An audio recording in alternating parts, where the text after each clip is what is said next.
경남 하동에 있는 묵계 초등학교의 오인태 교장 선생님께서 쓰신 이렇게 세상이 아름다운 것은 이라는 시가 있습니다. 다시 봄이 오고 이렇게 숲이 눈부신 것은 파릇파릇 새잎이 눈뜨기 때문이지. 저렇게 언덕이 듬직스러운 것은 쑥쑥 새싹들이 키 커가기 때문이지. 다시 봄이 오고 이렇게 도랑물이 생기를 찾는 것은 갓 깨어난 올챙이 송사리들이 졸래졸래 물속에 놀고 있기 때문이지. 저렇게 농삿집 뜰하기 따뜻한 것은 갓 태어난 송아지, 강아지들이 올망졸망 봄볕에 몸 부비고 있기 때문이지. 다시 봄이 오고 이렇게 세상이 아름다운 것은 새잎 같은 너희들이 있기 때문이지. 새싹 같은 너희들이 있기 때문이지. 다시 5월이 찾아오고 이렇게 세상이 사랑스러운 것은 올챙이 같은 송사리 같은 너희들이 있기 때문이지. 송아지 같은 강아지 같은 너희들이 있기 때문이지. 이런 시입니다. 오인태 선생님은 모든 어린이가 풍부한 상상력을 가지고 있고 또 매일 훌륭한 시를 쓰고 있다고 생각하는 시인입니다. 그런 선생님의 눈으로 보았을 때 세상이 아름다운 것은 어린이들이 있기 때문입니다. 파릇파릇 새잎이 눈뜨기 때문에 숲이 눈부시듯이 갓 깨어난 올챙이 송사리들이 물속에 졸래졸래 놀고 있어서 도랑물이 생기를 찾을 수 있듯이 갓 태어난 송아지, 강아지들이 올망졸망 봄볕에 몸 부비고 있어서 농삿집 뜰하기 따뜻하듯이 새잎 같고 새싹 같은 올챙이 같은 송사리 같은 송아지 같은 강아지 같은 우리 어린이들이 있어서 세상이 그렇게 아름답고 사랑스럽다는 겁니다. 시인의 이 감수성에 비추어서 두 가지를 생각해 볼 수 있겠습니다. 하나는 이 어린이들이 동심을 잃지 않고 세상을 아름답고 따뜻하게 가꾸어가는 주체로서 자라가도록 도와주는 것이고, 또 하나는 우리 어른들이 이 어린이들과 함께 동심을 회복해서 세상을 아름답게 하고 또 따뜻하게 가꾸어 가는 겁니다. 여러분, 동심이 가장 맑고 사랑스럽게 드러나는 곳이 어디입니까? 눈망울이에요. 눈망울.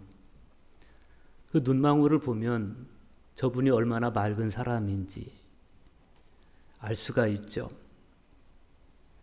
그리고 이 눈망울이 나이가 들어가면서 동심을 잃지 않고 순수한 인격체로 끝까지 자라갈 수 있도록 하는 관건은 어디에 시선을 두고 살아가느냐에 있습니다. 청소년들이 직접 만드는 인문교양지인 인디고잉에 세상을 바꾸는 상상력이라는 주제로 펼쳐진 글들이 있는데, 아이들이 자기 상상력을 발휘해서 바라보고 싶은 곳에 대해서 말합니다.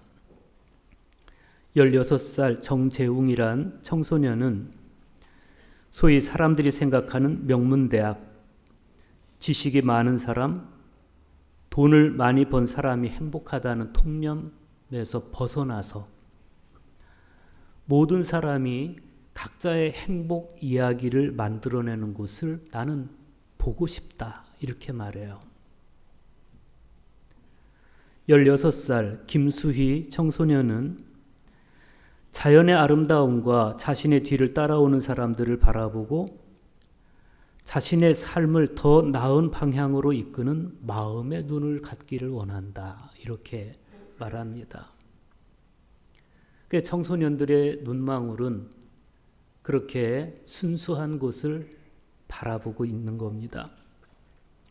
16살 김희찬 청소년은 헬렌 켈러는 볼 수 없었기에 오히려 누구보다 정직한 눈을 가지고 있었고 다른 사람의 외적 모습을 볼 수 없기 때문에 오히려 마음으로 느낀 것만으로 사람을 이해했다.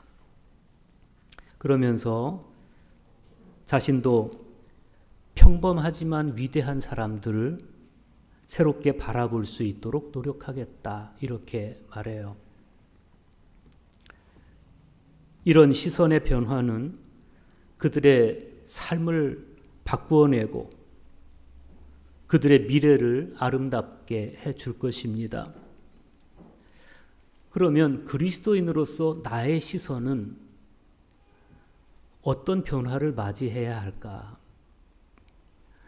우리가 돌아보면 부활절 이후로 예수님께서 우리에게 일관되게 요청하신 것이 시선의 변화였습니다. 주님은 부활절부터 부활절 둘째 주일, 셋째 주일, 넷째 주일 그리고 오늘까지 지속적으로 우리에게 시선을 바꿀 것을 요청하고 계세요. 부활절 두 번째 주일 복음에서 예수님은 문을 잠근 채 불안에 떨고 있던 제자들을 찾아오십니다. 너희에게 평강이 있을지어다. 이렇게 인사하시면서 부활하신 당신의 손과 옆구리를 보여주세요. 잔혹한 순환과 죽음을 보고 절망했던 제자들은 부활하신 주님을 보게 돼요. 죽음 너머에 부활하신 주님을 보고 기쁨을 회복합니다. 부활절 셋째 주 복음에서 예수님은 슬픈 빛을 띠고 엠마오로 가던 두 제자에게 다가가셔서 모세와 모든 선지자의 글로 시작해서 성경에 쓰인 당신에 관한 기사들을 설명해 주십니다. 그리고 주막에 들어가서 떡을 떼어서 감사 기도를 드리고 떡을 쪼개서 두 제자에게 주시는데 그때 제자들의 시선이 바뀌어요. 예수님을 알아봐요. 절망에 쌓여서 엠마오로 가던 두 제자. 예수님이 곁에 따라붙어도 예수님을 알아보지 못하던 그 시선이 예수님을 알아봐요. 그러자 이 두 제자는 슬픔에 빠져서 가던 엠마오 길에서 돌이켜서 다시 예루살렘으로 뛰어갑니다. 내가 부활하신 주님을 봤다고 증언하는 사람들이 됩니다. 부활절 네 번째 복음, 지난주 말씀에서 거짓 목자와 참 목자를 분별할 수 있는 안목, 시선을 회복시켜 주신 주님은 오늘 부활절 다섯째 주일인 오늘 복음서에서도 역시 그리스도인이 어디에 시선을 두고 살아가야 하는지를 가르쳐 주십니다. 오늘 말씀은 이렇게 시작됩니다. 너희는 마음에 근심하지 말라. 이 말씀을 잘 이해하려면 이 말씀 이전에 하신 말씀들을 우리가 복기해 봐야 됩니다. 예수님께서는 13장에서 당신께서 팔리실 것에 대해서 말씀하시고 어디론가 가실 것에 대해서 말씀하셨습니다. 시몬 베드로가 주여 어디로 가시나이까? 이렇게 물어요. 그러자 내가 가는 곳에 네가 지금은 따라올 수 없지만 앞으로는 따라오게 될 것이다.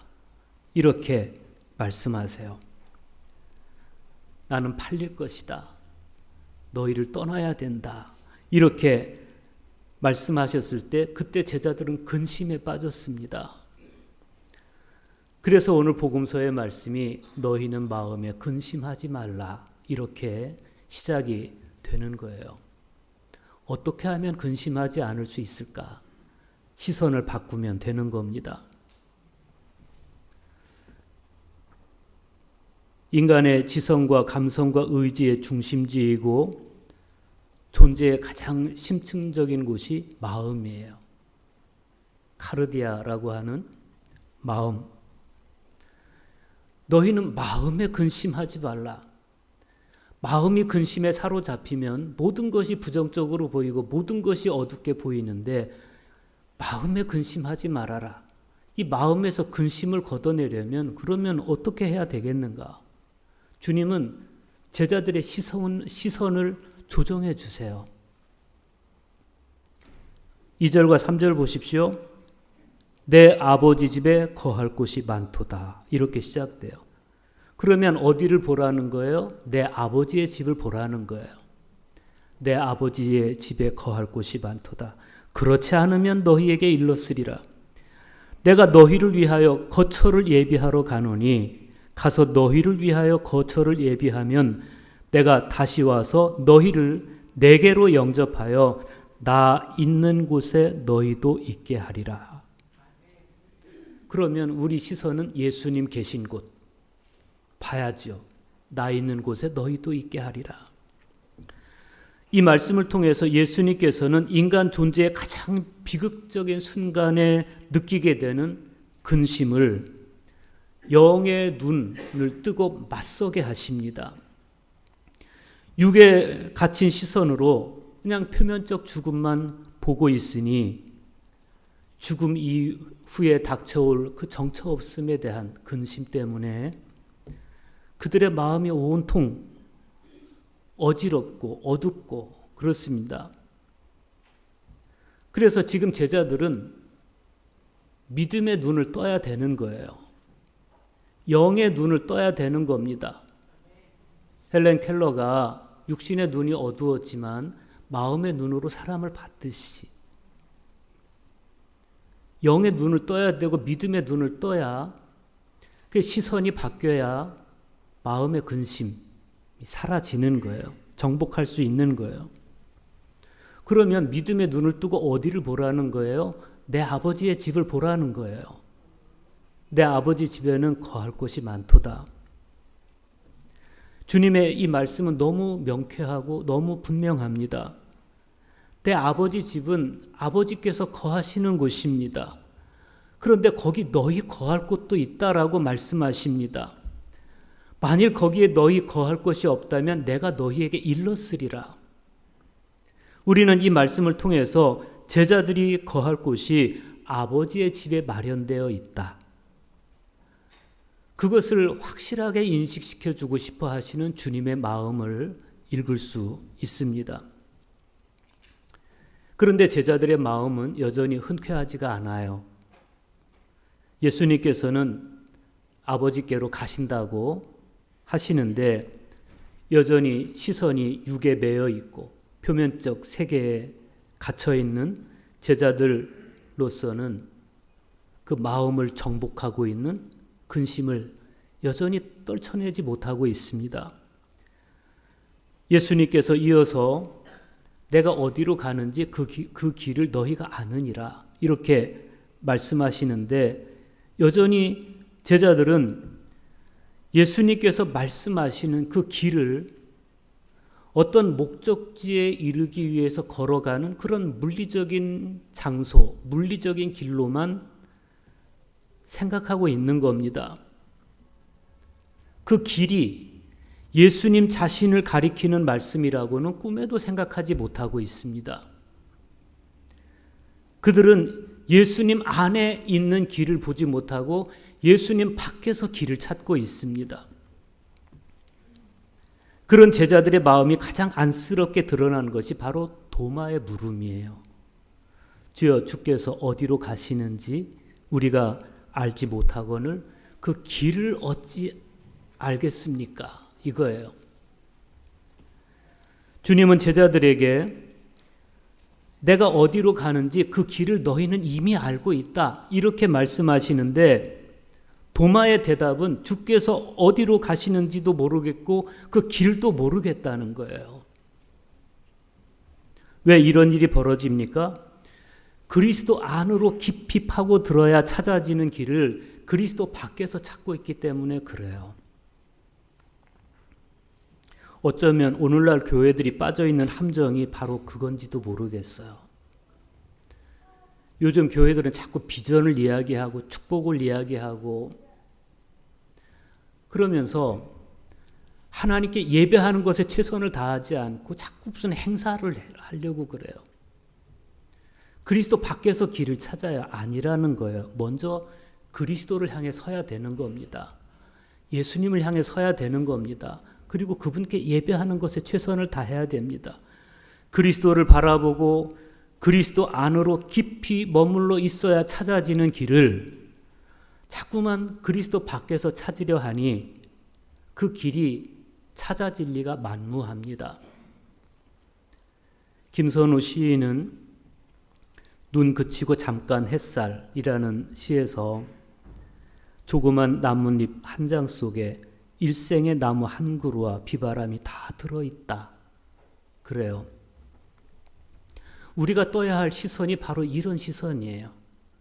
나뭇잎 하나를 보고 일생의 그 나무 한 그루를 보아낼 수 있고 그 나무 한 그루가 일생 동안 겪어온 비바람을 보아낼 수 있는 시선. 이 시선이 우리에게 필요합니다.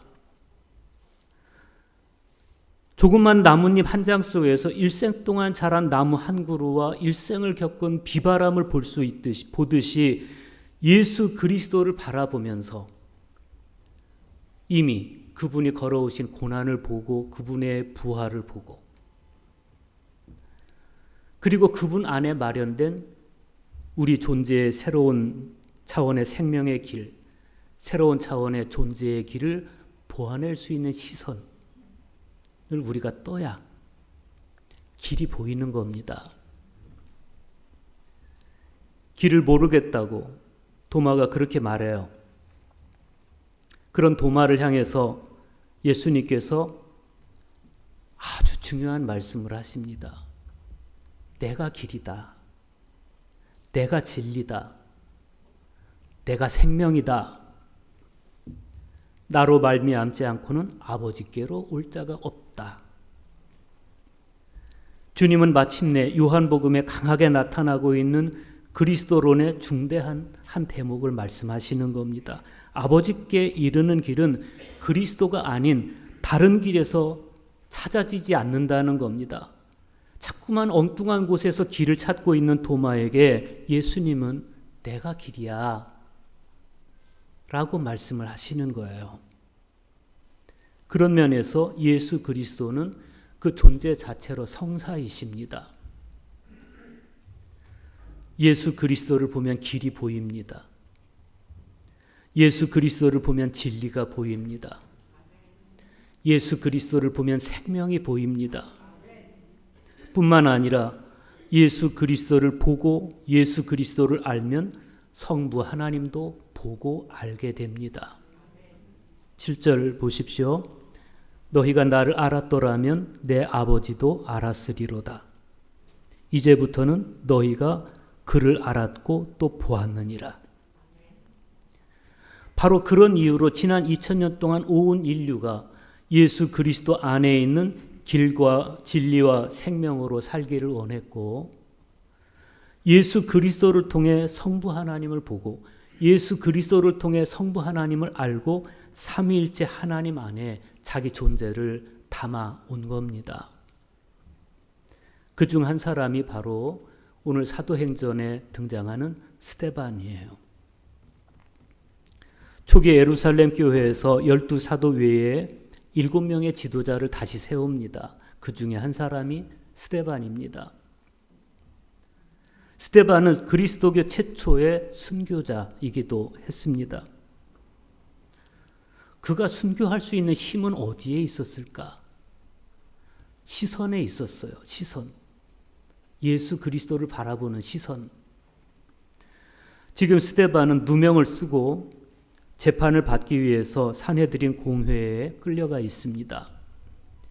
대제사장이 스데반에게 너 스스로를 변론해 보라고 그러니까 스데반이 자기는 변론하지 않고 사도행전 7장 2절 이하에서 긴 설교를 시작해요. 아브라함 이야기로부터 시작해서 애굽에서 자기 조상들이 겪었던 노예 생활, 그리고 광야 생활, 그리고 모세의 이야기를 거쳐서 이스라엘 왕조의 이야기까지 스데반이 합니다. 이스라엘이 역사적으로 하나님을 거부했다는 사실을 이야기하고 너희가 예수를 죽였다고 마침내 이야기를 해요. 그러자 사람들이 가슴에 찔렸습니다. 가슴에 찔려서 어떻게 합니까? 어떤 사람들은 우리가 어찌할꼬 하면서 회개의 길을 묻는 사람들도 있었습니다. 그런데 스데반의 설교를 듣고 마음이 찔린 사람들은 이를 갈았습니다. 스데반을 죽여야겠다고 마음먹었습니다. 그 뒤에 이어지는 사건 전개가 오늘 우리가 같이 읽은 사도행전의 말씀입니다. 이때 스데반의 모습을 사도행전의 말씀에서 누가는 이렇게 소개합니다. 스데반이 성령 충만하여 하늘을 우러러 주목하여 그랬어요. 하늘을 우러러 주목하여 하나님의 영광과 및 예수께서 하나님 우편에 서신 것을 보고 말하되 보라 하늘이 열리고 인자가 하나님 우편에 서신 것을 보노라 그랬어요. 오늘 우리가 주목해야 할 모습이 여기 있습니다. 지금 스데반의 시선은 오직 하늘을 향하고 있습니다. 거기 예수 그리스도를 바라보고 있습니다. 예수님이 하나님의 영광 가운데 하나님 우편에 서 계시는 거예요. 거기에 시선을 두고 있어요. 여러분 이 시선의 차이가 얼마나 큽니까? 육의 시선을 두고 표면적 시선을 두고 주여 주께서 어디로 가시는지 우리가 알지 못하거늘 그 길을 우리가 어떻게 할 수 있습니까? 라고 묻는 도마의 물음과 영의 눈을 뜨고 예수 그리스도를 바라보면서 보라 하늘이 열리고 인자가 하나님 우편에 서신 것을 내가 보노라 이렇게 말하는 스데반의 시선이 어떻게 같을 수가 있어요? 똑같이 두려운 상황에 직면해 있지만 시선의 차이와 마음의 차이가 이렇게 다른 반응으로 나타납니다. 이어지는 말씀도 보십시오. 그들이 큰 소리를 지르며 귀를 막고 일제히 그에게 달려들어 성 밖으로 내치고 돌로 칠세 증인들이 옷을 벗어 사울이라 하는 청년의 발 앞에 두니라. 그들이 돌로 스데반을 치니 스데반이 부르짖어 이르되 주 예수여 내 영혼을 받으시옵소서 하고 무릎을 꿇고 크게 불러 이르되 주여 이 죄를 그들에게 돌리지 마옵소서 이 말을 하고 자니라. 스데반의 마지막 기도는 주님께서 십자가 위에서 하셨던 기도입니다. 주님과 시선이 같은 사람, 주님과 마음이 같은 사람, 주님과 기도가 같은 사람. 이게 스데반이었습니다. 스데반이 하루아침에 이런 그리스도인이 될 수 있었을까? 스데반이 순교에 이르는 그런 신앙인이 되기 위해서 그는 많은 시간 시선과 마음을 그리스도께 두는 훈련을 받았을 겁니다.